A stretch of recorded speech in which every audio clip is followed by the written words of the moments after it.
కొడుతున్నావా? వస్తున్నానుండు. నిజంగానే మందు కొడుతున్నాడే, నేనే తప్పుగా ఊహించుకున్నా.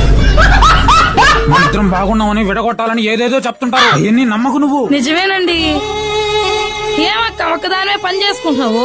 మా ఆయనకి ఆరోగ్యం బాగలేక హాస్పిటల్ పాలయ్యాడమ్మా. లక్షల్లో అప్పులు పాలైపోయి నేనే ఏదో ఒక పని చేసుకుని పిల్లల్ని చదివించుకుంటున్నా. అయ్యో పాపమండి, ఇంత చిన్న వయసులో అప్పులు పాలయ్యారు. ఎలా బతుకుతారో ఏమో. మీకేమైనా అలా అయితే నా పరిస్థితి ఏంటండి? నువ్వేం బాధపడకే. మన ఇంట్లో ఎవరికేం ఆరోగ్యం బాగాలేకపోయినా గానీ అప్పులు పాలవకుండా హెల్త్ ఇన్సూరెన్స్ తీసుకోన్నానే. హెల్త్ ఇన్సూరెన్సా? ఎందుకు మీకు పదే పదే ఇంతలా రిక్వెస్ట్ చేస్తున్నానంటే, ఏదైనా తిరిగి తీసుకోవచ్చు గానీ మనకు ఆరోగ్యం బాగాలేక ఒక్కసారి హాస్పిటల్ పాలైతే ఈ హెల్త్ ఇన్సూరెన్స్ తీసుకుందామన్నా గానీ ఛాన్స్ ఉండదండి. మీ చుట్టుపక్కల మీరు గమనించుంటారు, హాస్పిటల్ పాలయ్యి ఆ అప్పులను తీర్చుకోవడానికి జీవితాంతం కష్టపడే వాళ్ళని చూసే ఉంటుంటారు. అందుకే మీ అందరినీ రిక్వెస్ట్ చేస్తున్నాను, దయచేసి ఒక హెల్త్ ఇన్సూరెన్స్ అయితే మీ ఫ్యామిలీ కోసం తీసి పెట్టుకోండి. ఈ ఇన్సూరెన్స్ అనేది మనకు ఉండింది అనుకోండి, ఎటువంటి టెన్షన్ లేకుండా ప్రశాంతంగా అయితే పడుకోవచ్చు. ఫర్ ఎగ్జాంపుల్, నేనే ఒక బైక్ మీద వెళ్తున్నాను అనుకోండి, నాకు ఏదైనా అనుకోకుండా ఒక పెద్ద యాక్సిడెంట్ అయ్యి సడన్ గా ఒక 10 లక్షల రూపాయలు ఖర్చు పెట్టాల్సిన పరిస్థితి వచ్చినప్పుడు అప్పటికప్పుడు 10 లక్షలు అంటే నా ఫ్యామిలీ భరించడం కూడా కష్టమే అండి. అందుకే నేను రైల్వే ఇన్సూరెన్స్ ఉన్నప్పటికీ పర్సనల్ గా ఒకటి ఖచ్చితంగా ఉండాలని చెప్పి నా ఫ్యామిలీ మొత్తానికి ఒక హెల్త్ ఇన్సూరెన్స్ అయితే